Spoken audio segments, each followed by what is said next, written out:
Hi everyone. Super excited to see you guys once again. It's the first Tuesday of the month and we are hosting our live event as well as pre-recorded event for a round business fashion businesses roundtable for fashion professionals, executives, entrepreneurs.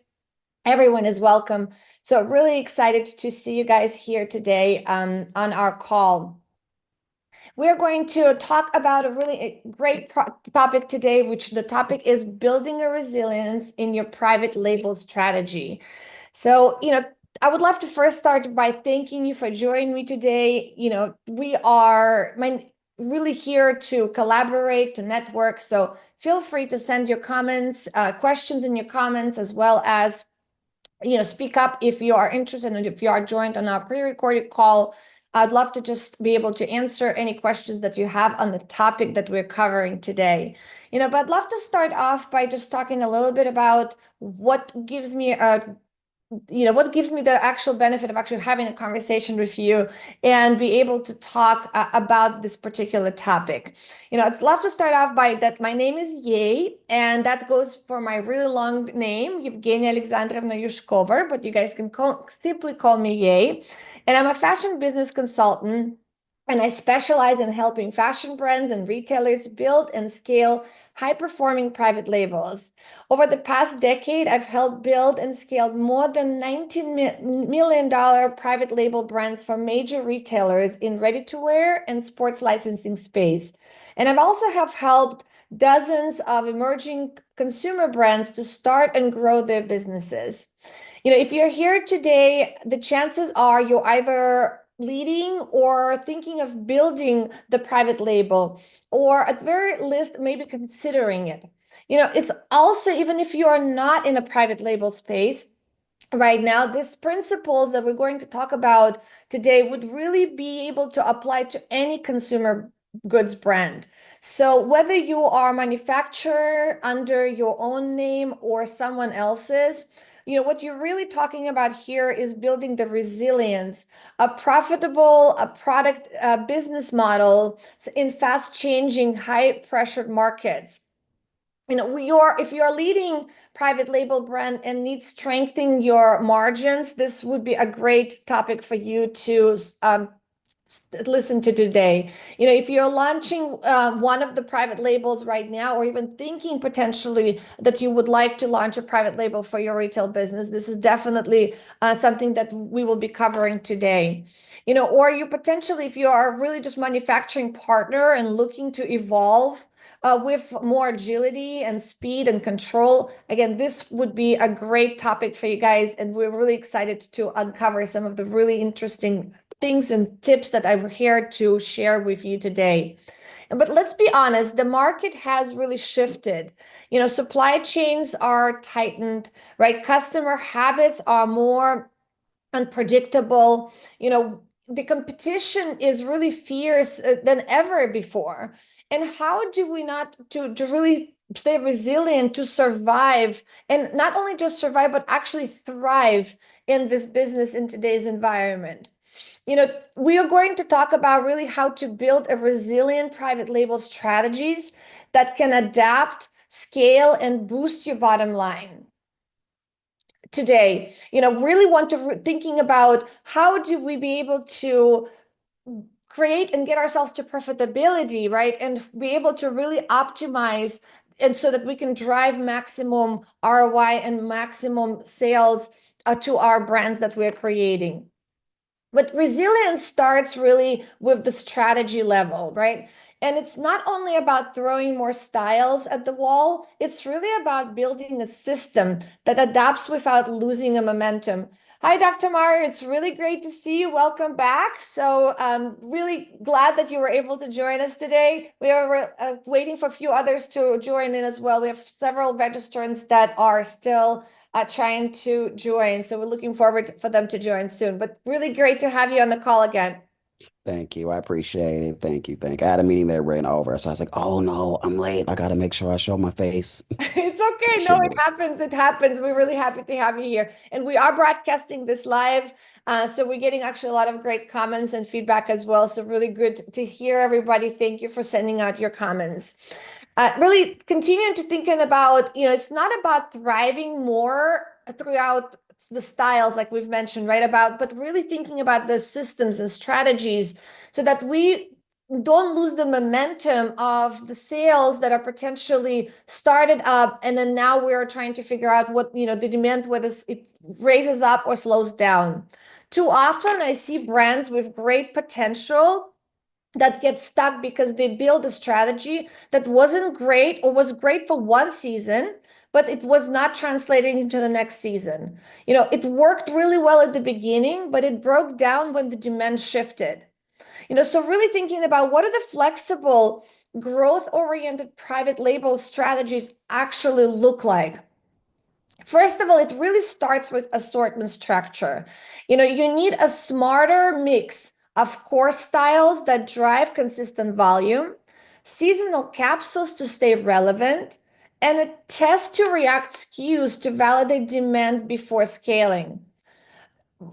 Dr. Mari, do you want to just jump in really quickly and kind of really share? And it's always admirable story to talk about your brand, but really share how you guys have approached, in this case, from the assortment structure in your brand and what you have found successful. You brought up a great point regarding relevancy. With Incomparable, we're a premium modern minimalist brand. We focus primarily in the premium eyewear and watch sector. And we're a company that really sticks to our laurels as far as limited releases, um, premium materials, and a high touch point level as far as our quality control rollout. So we really pay attention to the trends as far as colors and what people are wearing and our core demographic in other areas, as opposed to just, yes, watches and eyewear. We definitely advance the look, advance with intention. There's our tagline, all that good stuff. But we want to be able to make sure that we're paying attention to the colorways, the materials, the dresses, the pants, the day watch, the eyewear, the sunglass premium material. Not only we want to last a long time, we want to make sure that it fits the customer's transcendent over trendy lifestyle. So really being intentional for our modern minimalist core demographic as far as what they're wearing, what colors they're wearing, what seasons they're wearing, like you just mentioned, because oatmeals and tans can be great for fall and spring, but more of a pastel look as far as a faded pink or a dainty pink or a lipstick red, kind of like your glasses. It's can be good for spring and summer, and really paying attention to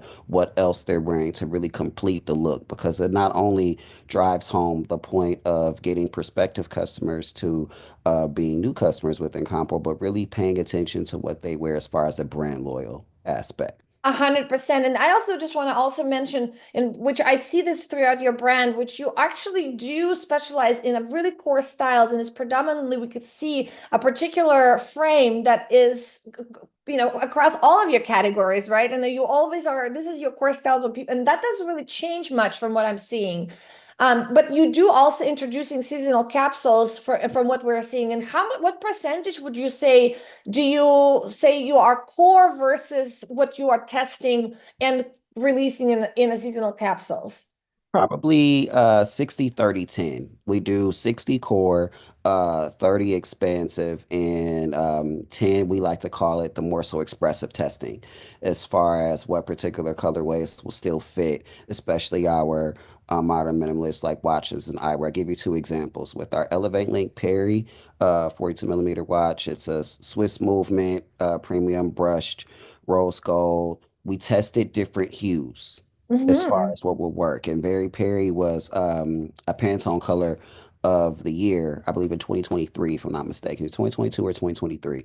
But we wanted to make sure that we got the one, the unisex audience, two, the audience as far as women who may love like a boyfriend watch size, as Hmm. well as the guys that don't want anything too gaudy. Because in modern minimalism, we want to have like that subtle type of pop, but really expanding to individuals who are not the biggest monochromatic colorway Mm. fans. So making sure that we hit all of those benchmarks, like for that particular watch, and the same with our Manifest eyeglasses in green, making sure that we had a specific hue for our forward screen. because the Mm-hmm. pastel green's more muted, it's more minimalist, it's more modern.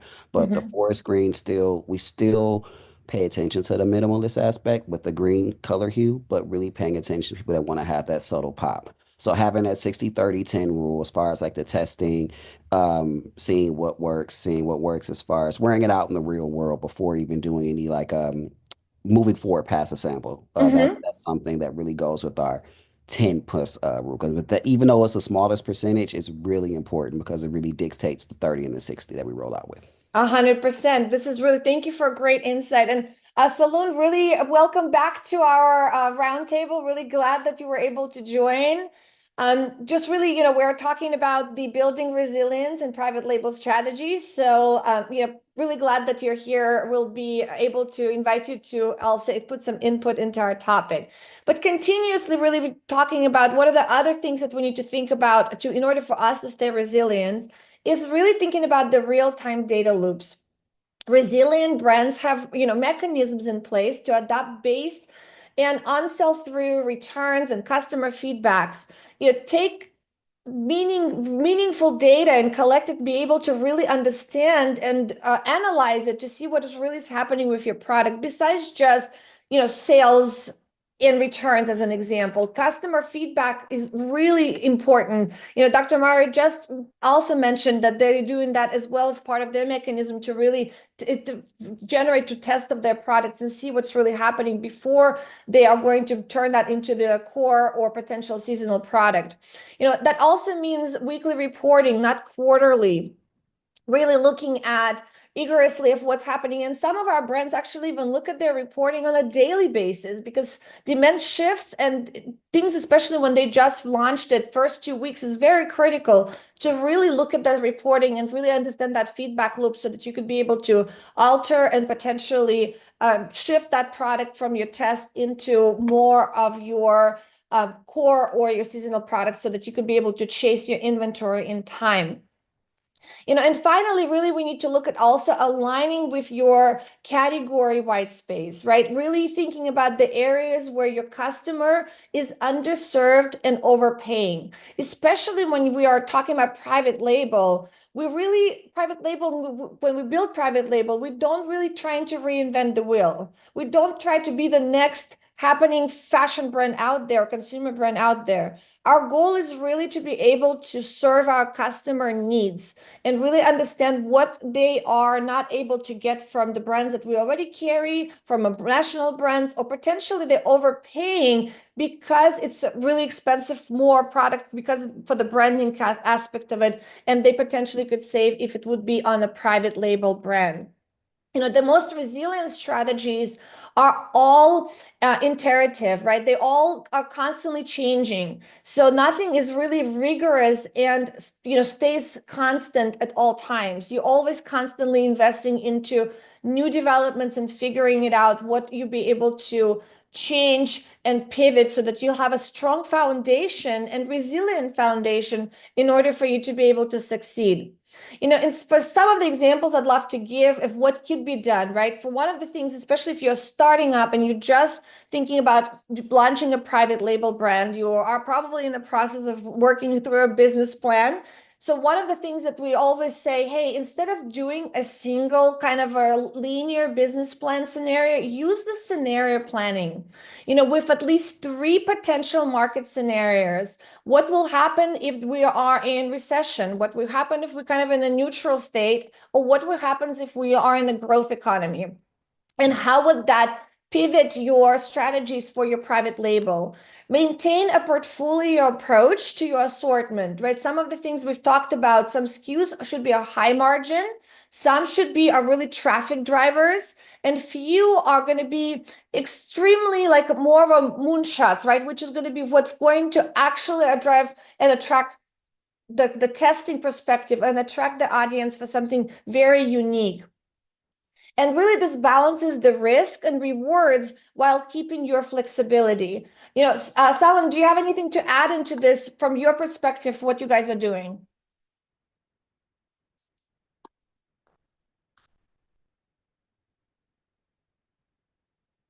Well, let me know if you're able to join and you're able to hear us. because we cannot hear you if you are speaking. Also thinking about how we can integrate the AI driven forecasting, right? To predict the demand shifts and really in the granular level, not, really thinking about the regional channels and seasons, looking about how we could be able to even forecast the demand and predict the demand shifts by color, like Dr. Mario just mentioned, by fabrics that you guys are using. It's all going to help us in sizing. This is going to be another great one in apparel. It's all going to help us to really make quick adjustments, and especially if you are set up for where you can produce in small batches and really react quickly to the demand and demand shifts that you're having. Move beyond average week sales, really, instead of factors and external singles like, competitor pricing, stock market trends, or global shipping rates to anticipate changes. This is one of the biggest pitfalls that we are seeing when we work with the merchandising and buying teams, when we are building the private label, is that they tend to really look at their average weekly sales, but they're really not looking at beyond what's happening within the economy, what's happening in the industry, with give you an example of the tariff shift right now. So having the predictive and predict the future really be able to help you to stay resilient with what you're doing today.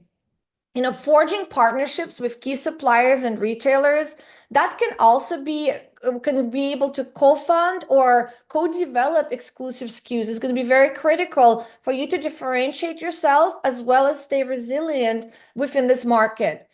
Pool resources for R&D, our new fabrics technologies, sharing both the risks and rewards is going to be very critical in this particular junction as well, for us to stay resilient. There's so much development that is happening right now. Technology is blooming and it's actually integrating into fabrics now. We can be able to get fabrics that are heat resistant, could potentially antimicrobial, and all that adds value to your customer, and at the same time allows you to really differentiate yourself from another brand. Give you an example. If you have 3 different t-shirt brands and they're all making the same t-shirt, how are you going to differentiate your brand from those 3 brands?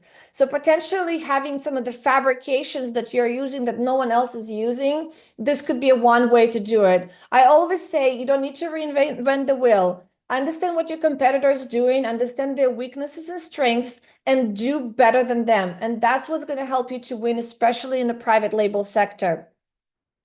Transforming from fixed seasonal calendars to rolling drops is another really critical piece for us to stay resilient. Where you launch product capsules more frequently to test and pivot.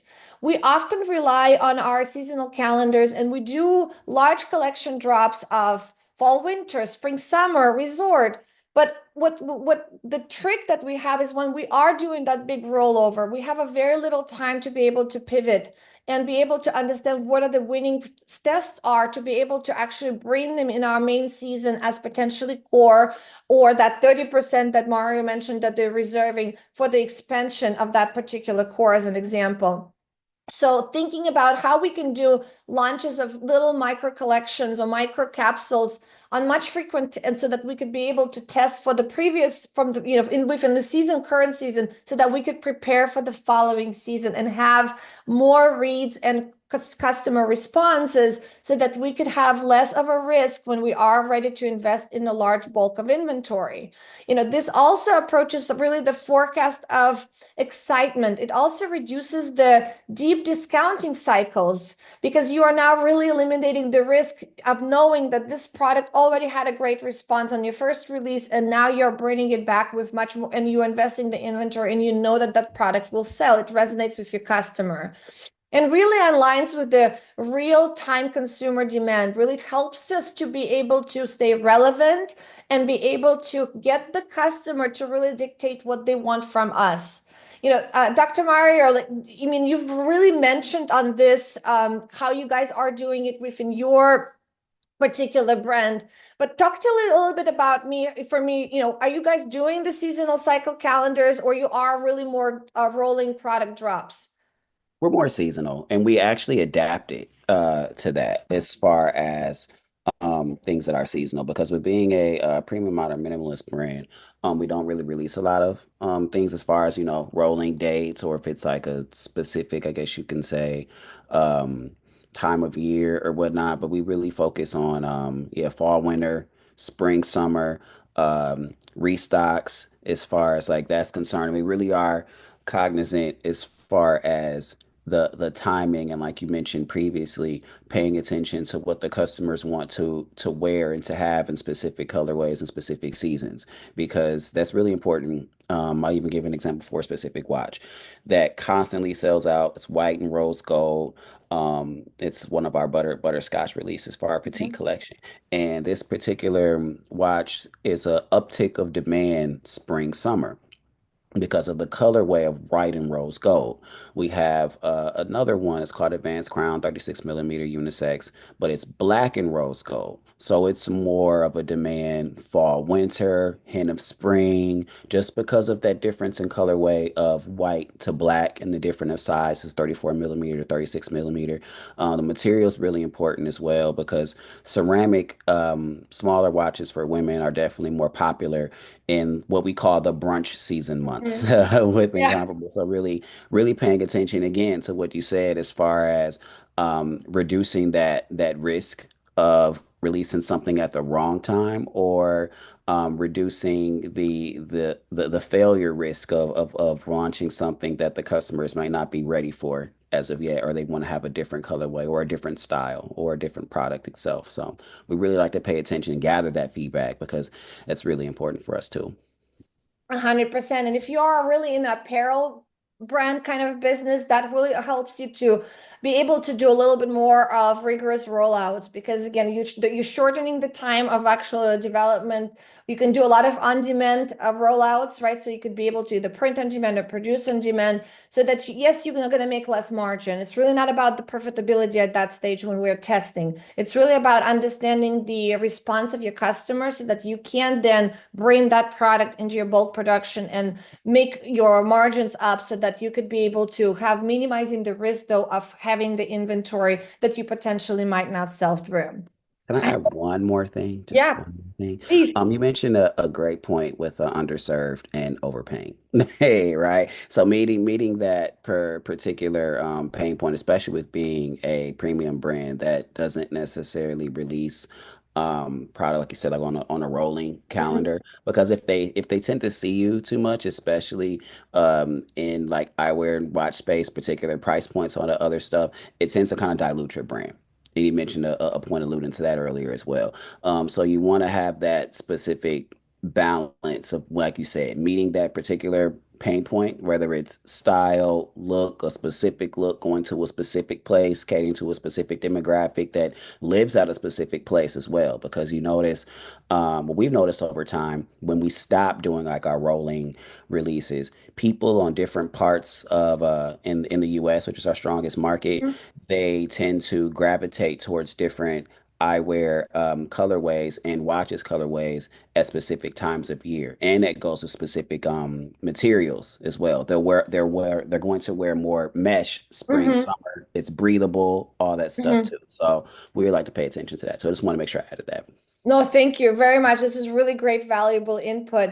Mark, thank you for sending your comment in our live chat. I really appreciate it. And he's asking a question, what's a sign that my private label strategies is too rigid? Really great question. And really, what I like to say is to really thinking about your team, if they are dreading the change direction, or if they need 6 or plus more months to respond to your performance, then it's definitely too rigid. You got to look under the hood to see how we could be able to get that process optimized in a way where it gives them the opportunity to be able to respond quicker and be able to do some of this testing that we just discussed. Really, and you really want to be able to relocate your budgets and swap styles within about 30 to 45 days maximum. So a lot of times what we're seeing, because if you are truly in the seasonal releases, you usually tied up your budget to that particular season. And once that budget is spent, it's very difficult to either swap styles or potentially even relocate the budget. So the goal is to create a system in the process so that it allows for quick changes, for quick pivots within a season. So again, once again, this is where the opportunity of on-demand testing really comes into role and play, or potentially having a supply chain section of where instead of pushing your inventory, pushing your product, you are actually pooling, right? So working with factories that are allowing you to do small quantities, but on much rapid, quicker time so that you'll be able to turn and pivot from there. Hopefully that answered your question. I really appreciate for asking. Another question just came in, how many test products should I include in each season? So this is a great question. Dr. Mari already also mentioned it. A healthy benchmark would be about 10 to 15% of your total assortment for that season or for that release, right? Enough to test a meaningful concept without really overwhelming your operations, because to anything that you run through a test is it's really labor intensive, as you know. It takes a lot of development time to really create it. So at the same time, you don't want to overwhelm that while you are trying to focus on your core. And so that's really important to not also be able to reserve enough percentage, but not have too little of a percent where the test becomes meaningless. So that's a really great question. I'm really glad that you asked it. Thank you very much. The second layer of resilience is really thinking about the operational agility. I always say strategy is what you plan, but operations is what you really live on, right? This is where the most private labels hit the bottlenecks, because legacy systems were really designed to accompany bulk orders, bulk production, bulk buying, and really not doesn't have the speed and flexibility. And this is where it starts to break down. Once we really think about how do we make a systems and processes that are allowing us to be resilient and you have the speed and flexibility, there are certain things that I like to look at is sourcing, production, and distribution. So on the sourcing side, you really want to think about, are you overly relying on one vendor or a region or the one MOQ model? Often I work with brands who are solely producing only in China, and they are solely connected to a particular set of vendors and they large MOQs, which doesn't allow them for quick testings that we just discussed. So thinking about dual sourcing models really, and work with partners who can produce both large runs and short runs. And as well as looking at potentially at diversifying your supply chain in different regions. So if you're currently producing in China or Asia, thinking about, is there other regions in the world that can also specialize in the fabric or materials or production that you are currently producing? And starting opening up those doors is going to be very critical. Bonus points also would be for vendors that offer fabric liability or finished goods stock programs. A lot of times when we are working with the vendors and we have large MOQs, they are heavily dependent on the fabric commitment. So one of the things that we often do is we commit to the fabric and colors, but we do not commit to the actual style and production, so that we could be able to pull from that fabrics and create styles that we thought were going to do well. And if for whatever reason they did not sell well, we quickly be able to pivot and utilize that fabric into our different styles or a different season, so that we are not stuck with the inventory that did not sell. It's easy to repurpose the materials versus actually dealing with the finished goods inventory that has not sold, because that eats up your cash. Dr. Meyer, I'm curious how to hear how you guys are doing on the dual sourcing model. I mean, because you guys are heavily also dependent on manufacturing in one region, but what do you Mhm. guys do and how do you solve that problem? We're actually looking to expand from solely China to China and Italy. When we've come up with that, just as far as our deeper commitment to the premium eco-friendly material aspect, Mhm, what we started to notice is we never really had a problem as far as a 30 to 45 day clip for delivery. mhm, But what we would start to notice is when we first started in 2019, we would get specific shipments that would miss the little things. The glue mhm, would be messed up on something. The wrapping wouldn't be up to par when it comes to the overall QC, and it would be hard for customers to unwrap specific product that they would get. mhm. And we're really meticulous in that space because, as we all know, that's on the call, presentations, everything.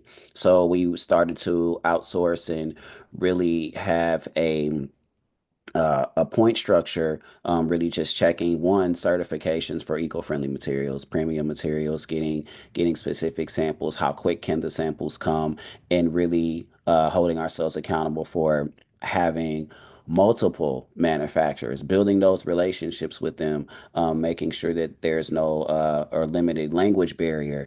And really, you mentioned a great point as far as like the fabrics and materials and really getting those into play because having all of that set as a foundation really helps to expedite the process when it's time for sampling and then when it's time for the MOQs and really paying attention to the MOQ aspect as well because multiple colors of specific MOQs are really good for specific manufacturers because you can really tell that they really stand behind their product and the warranty checks and all of that stuff as well. So making sure that all of those I's and are dotted and T's are crossed are really important for us because we learned those lessons early. And you just brought up a really good point, which thank you for sharing this. One of the other things that I think we often see is that we go to the vendors, especially if we've worked with those vendors before, we come Mhm, into them and say, hey, here's the new product line that we're thinking of coming out. Can you do it? Now, mhm, 95% of the time, the vendor will say yes, mhm, because they want your business. But you got to be able to do your homework and really understand what that particular vendor is really specializes in. Don't try to feed into a new complete product that they potentially not really an experts in, because it will first of all delay your R&D and also potentially eat up more resources and time and cost and sampling and back and forth, but also that potentially that not might give you the results that you need. So having a multiple partners that specialize in specific things that you could be able to pivot from and to, depending on what your needs are for the current line, is going to be very critical in this particular point. The other thing for us to really consider is production, right? And we know in production, speed matters the most. You should always have access to at least one short lead production line, whether that's a print, again, print on demand, one of the options. Manufacturing on demand is another option. But we also see more and more factories are coming out with the short lead production line options where you could be able to, again, reserve based on the reserve fabric and already have everything approved for the cutting tickets as well as your production samples. They could be able to produce short, small runs, but much quicker. So instead of producing them, let's say in 30, 45 days, they will produce them in 2 weeks. And then after that, they will be able to, based on your demand, to be able to release new shipments every 2 weeks for you and ship them out, which that would be the way to do if you're trying to stay resilient in this market today. This also allows us for really to test the small volumes and really reorder fast and quickly. We also help brands to cut lead times by just doing that alone from like 60 days sometimes all the way just to, like I mentioned, 14 days without sacrificing the quality. Reach out to me or drop a comment below if you're interested and want to learn about how we did it. I will definitely get back to you and share, especially share a particular contact that you could utilize that are currently doing it today, and they're doing a fantastic job. The other thing is we always think is about the distribution. questions to use to really ask, are we really using our distribution and optimizing in the best way possible to get the product fastest to our consumer? We know that in today's world, we're competing with Amazon and everybody's expecting the deliveries to be like Amazon. So if you're really using a centralized warehousing, that can slow down things, right? It can slow down your shipping. It can slow down your receiving if you are shipping, especially seasonally, a huge volume of orders that are coming in at the same time as inventory are flowing in.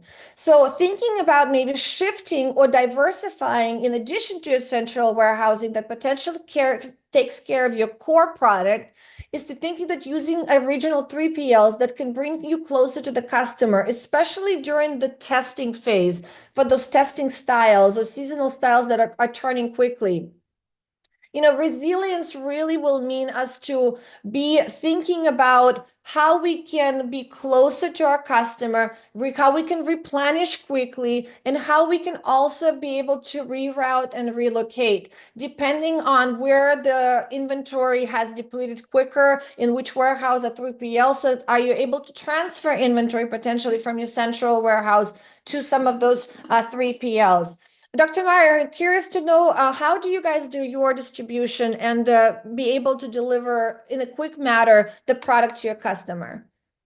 We like to make sure we're very hands-on. We really have the advantage with being a brand that produces things in small batches. We have everything in three different places. One, we do 3PL with our eyewear division at our particular optometrist office, and we have the majority of our inventory on hand in our warehouse in Houston, and we do have specific inventory just with our manufacturers. Just when it comes to going to specific stores and things like that, like to handle that quick expedited thing that we might not be able to in case we're out of town, or just to really handle if anything happens and we're not able to do any shipping. Grateful to have a 100% shipping rate just because, being able to dot our I's and cross our T's there.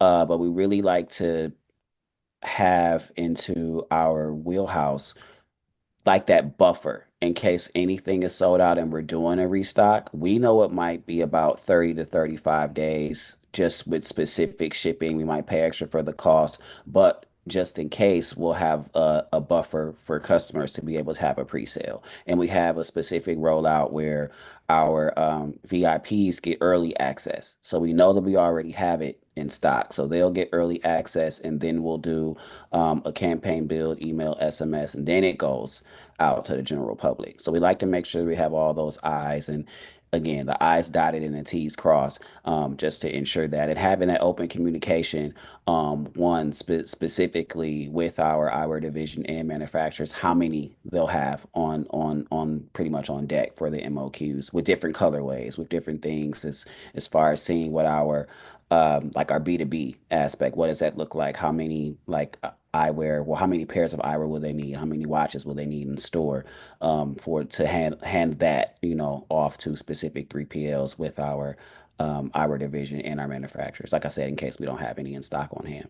I love it. And I'm really glad that you brought this up. And that takes me really to another great point. Thinking about developing the supplier network by tiers, right? This is another Mhm. great way to do this, where we can break it into tier one, for example, would be your large volume production suppliers.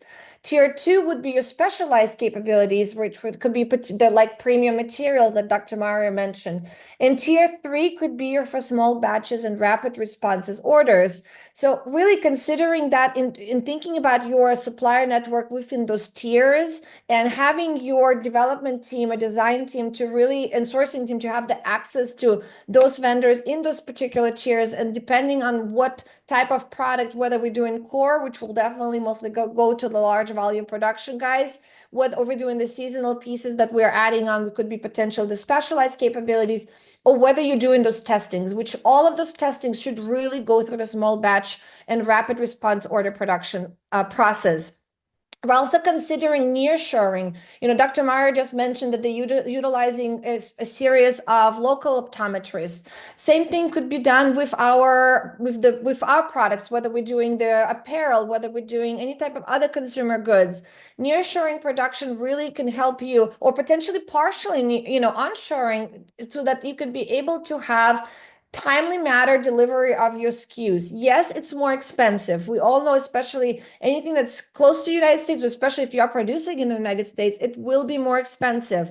But that drastically reduces the lead times and really mitigates the geographical risks. So in potentially having your, again, talking about the diversification, is having your product in Asia, but as well as having the product that could be quickly pivoted or produced in the local markets. This could really help you to be able to stay resilient, and depending on what's happening within the world economy is as well. Also negotiate flexible capacity blocks with your key suppliers. That's going to be another great way of staying resilient within this market. Sometimes they might ask you to pay a smaller retainer or a small booking fees, that to partially help you to guarantee their production slots when you need them.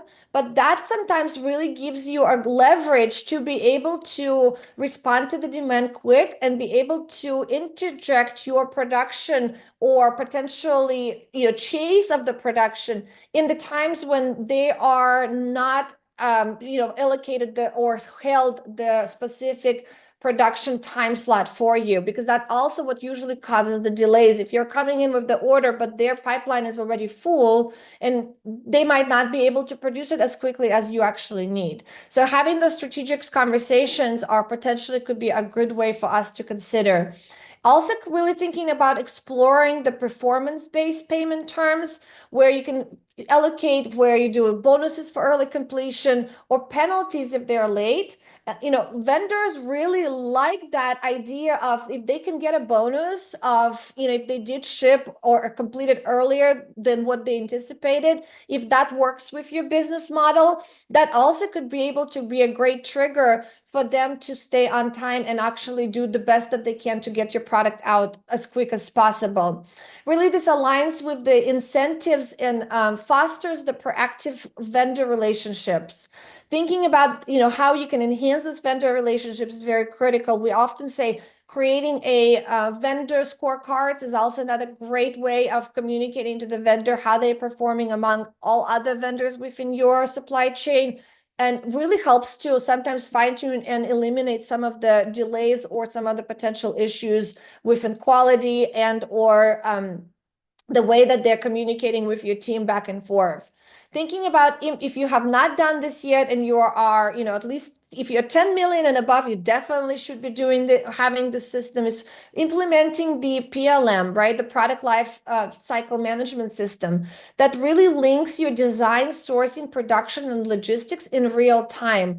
Very critical. It helps you to mainstream your development, mainstream the communication with the vendors. You can also integrate a vendor portal within the PLM so that the vendor can actually come in and leave their comments or pick up their tech packs and everything themselves, so that you can elevate some of the pressure from your existing teams. Helps you to stay resilient and helps you to be able to respond quicker to your demand and to what the market shifts are bringing to us.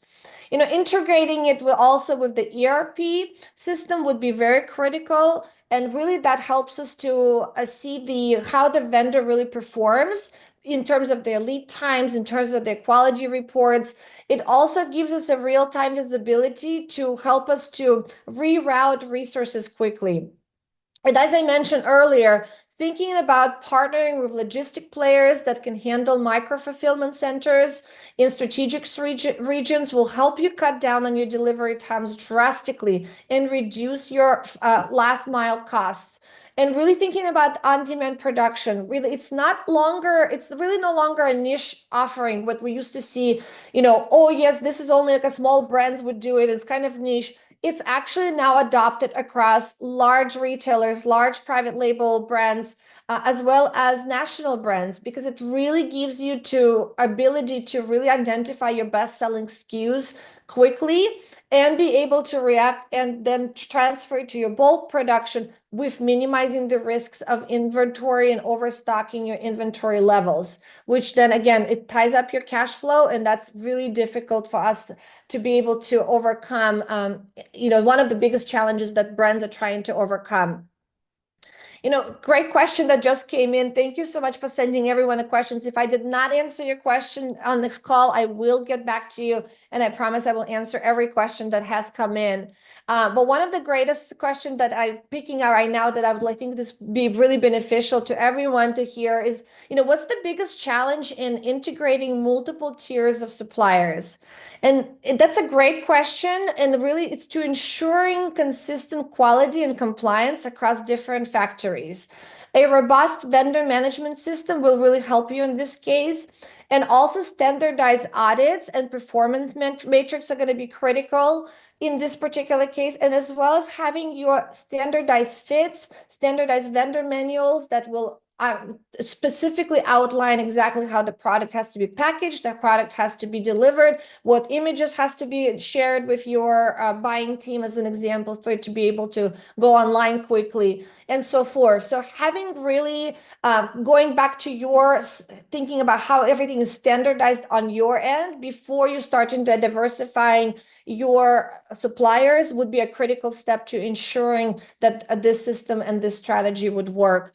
Dr. Mario, how are you guys doing it on your end?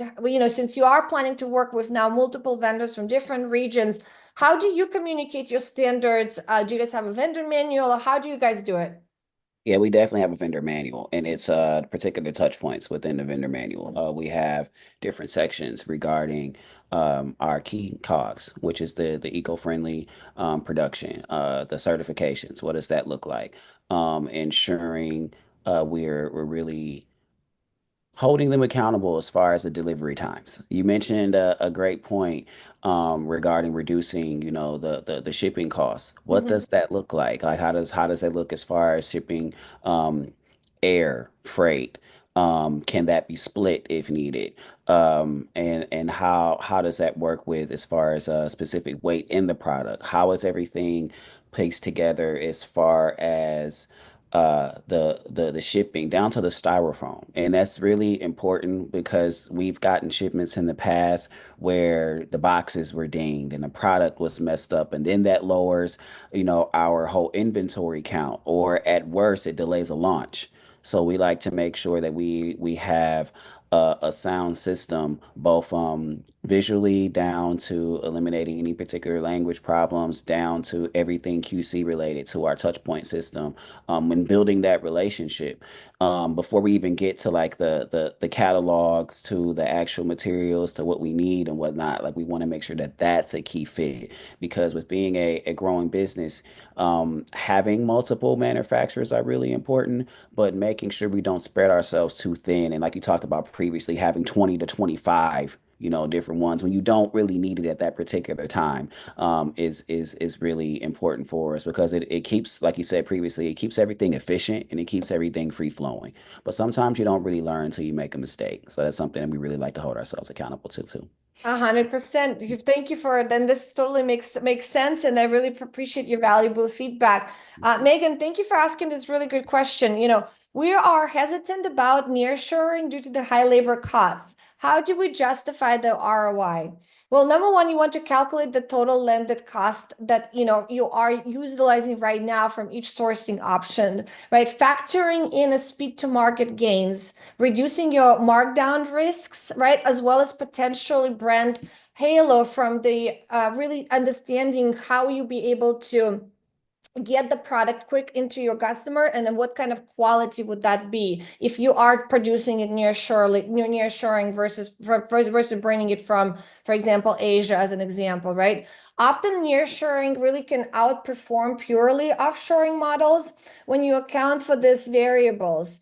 And sometimes, yes, it might be a little bit more costly, but as you start to really looking at your variables of your customs, duties, and things that are fluctuating, it actually sometimes will come down to same or even better pricing. And it gives you a higher value to your customer because they could be able to get that product quickly, and then you can be able to control typically your quality as well much better if it's nearshoring or if it's as well produced in the United States. But that's a great question to ask. I would not shy away from thinking about bringing this, if you have capabilities of bringing it into the United States, and exploring some options there and comparing how that would work and how that would offset some of your other costs potentially, and bringing more value to the customer. Really great question. Another thing I really want to talk a little bit about while we have a few more minutes left is about really differentiation, because one of the other things that it's really going to be important to stay resilient, especially if you are trying to build your own private label brand, is to really thinking about, is your product really stands out outside of just pricing and value positioning? Because a lot of private label brands tend to think in a matter of like, hey, we're going to bring this product, but because it's better priced, people will want to buy it. Well, yes, that's one factor, but that's not the differentiator factor in your case. It really needs to be thinking about, functionality, aesthetics, the value that you're bringing in to solve the problem for your consumer, potentially that other national brands were not able to solve outside of just your pricing positioning. So thinking about, what can you layer on, to differentiate outside of just being better price point. So how can you also drive your loyalty for the customers? And this is where the power of fit, power of fabrication that you are using, power of follow-ups, even with your customer as an example, and the potentially customer service that you're providing compared to national brands that they're buying from, or you're competing against with your private label. Those are all great factors to differentiate yourself, but as well as build up loyalty with your customer. Because at the end of the day, why we build private label in the first place is because we're trying to get that customer to turn them into our lifetime customers, because they love our private label product, regardless of what will happen in the market, regardless of what will happen with our competitors. If we stay consistent with our private label products and stay different enough from everything else that's out there, people will be able to come in and buy our product year over year, and we continue to get a loyalty from our customers. Also thinking about offering your product and merchandising from good, better, and best strategies, right? Which will help you to really align with your private label overall strategy for the assortment, and really thinking about accommodating different consumer segments, which a lot of the national brands potentially might not be able to do. This approach really helps you to capture wide market share without really diluting brand identity. It helps you to cross merchandise as well with some of the product from the in-store or from the online. Pair your private label pieces with national brands to really highlight both affordability and quality side on your, and really compare them side by side. This could be another really great way of differentiating yourself and be able to build up value within the customer. Well, we're coming towards the end of our top of the hour. I do love that everyone, thank you everyone for your comments. I have a lot of questions to get back to, which I will. Dr. Mara, thank you so much for being live with us and giving all this fabulous valuable insight as you always provide. I'm so happy to always see you on these calls and be able to have this great conversations with you as well. But I really just want to add up that resilience in private label isn't just about surviving, right? It's really about creating the systems. So thinking about how to build flexible, data-driven private label strategies, how to strengthen your sourcing, production, fulfillment, to handle the distribution, and how to really differentiate your brand while increasing margins and customer retention is very critical. So if you're really looking to personalize guidance or any of this for any of these topics that we just discussed today, or you would like to hands-on support in optimizing your private label strategy, my door is always open. Please reach out. I will put in comments as well as we will reach out with the link that you could be able to book a brainstorming call. It's absolutely free. I'm happy to hear your story and how we could be able to help you optimize on your end. Thank you so much, everyone, for joining again. And let's keep pushing the boundaries of what private label or your house brand potentially can do in this ever-evolving fashion landscape. And let's continue building brands that are not only profitable, but really resilient. So love to hear more of your feedback later on. Thank you, everybody. I really look forward to seeing you guys next time. We do host the roundtable every first Tuesday of the month at 11:30 Pacific Standard Time. You can find the next topics on our LinkedIn page at Yushkova Design or at TA Designs as well. So looking forward to seeing you guys the next time. Thank you. Appreciate it.